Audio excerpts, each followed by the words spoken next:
Samantala, matanda na, mag-isa at may karamdaman pa. Ganito inilarawan ng ilang mga senador ang kasalukuyang kalagayan ni dating Pangulong Rodrigo Duterte sa loob ng detensyon sa ICC sa The Hague, Netherlands, kaya makabubuti raw kung makalalaya na ito.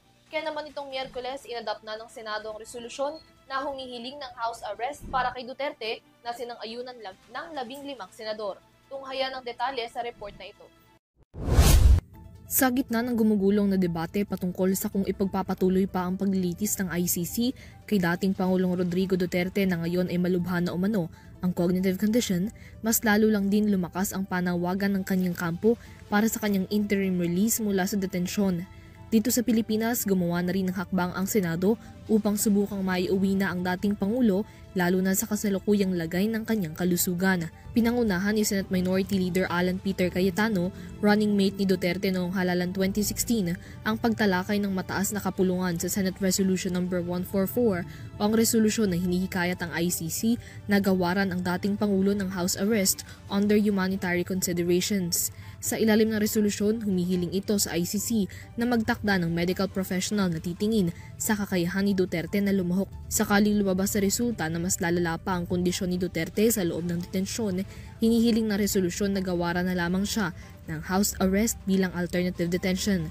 Sa kanyang privilege speech, iginiit ni Cayetano na sa kabila ng mga akusasyon laban sa dating Pangulo, nananatili pa rin itong not guilty at na may karapatan din na magkaroon ng due process at humanitarian treatment gaya ng ordinaryong mga mamamayan. It is not against the tenets of human rights to allow any person, especially a former president of the country, to be under house arrest or to be under a country supervised under ICI, especially in the condition of President Duterte, who is 80 years old, who is, well, at least when he was brought there, was mentally strong. Balik tayo sa humanitarian. Pag tinakpan natin yung pangalan o yung mukha niya, at ganun yung sitwasyon, tutulong ba tayo o hindi? Di ba?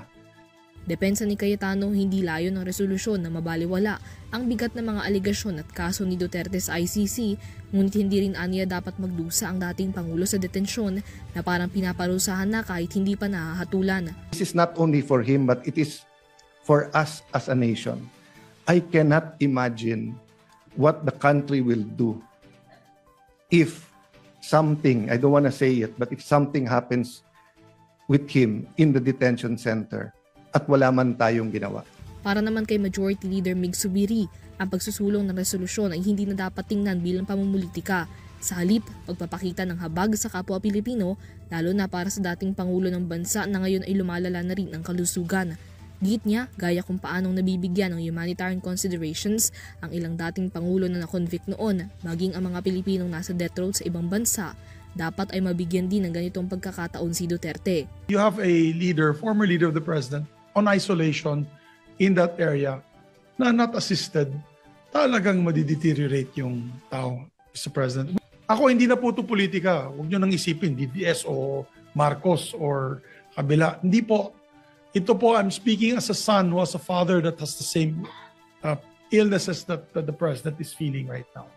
So mine is more a humanitarian, compassionate request. 15 senador ang pumayag na maipasa ang resolusyon, kabilang na sina Cayetano, Zubiri, Bato de la Rosa, J.V. Ejercito, Jinggoy Estrada, Win Gatchalian, Bongo, Ping Lacson, Loren Legarda, Rodante Marcoleta, Amy Marcos, Robin Padilla, Erwin Tulfo, Joel Villanueva at Mark Villar. Tatlo naman ang hindi sumang-ayon dito, kabilang na sina Kiko Pangilinan, Ma'am Aquino at Senator Risa Hontiveros.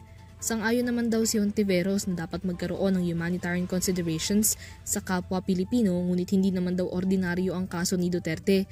Question niya ang tila pagpupusige ng gobyerno na maiuwi si Duterte sa mukha ng humanitarian reasons gaya ng edad at kalusugan sa kabila ng bigat ng kinaharap na kaso. Gayong dito sa Pilipinas, hindi man lang ito maisulong para sa mga ordinaryong Pilipino.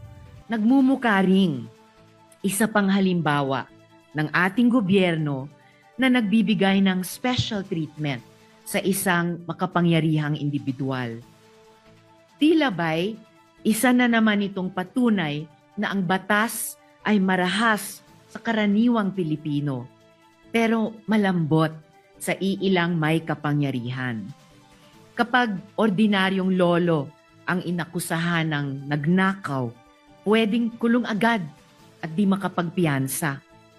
Pero dito, gobyerno mismo ang lumalaban para bigyan ng house arrest ang isang taong akusado ng mga napakamabigat na krimen.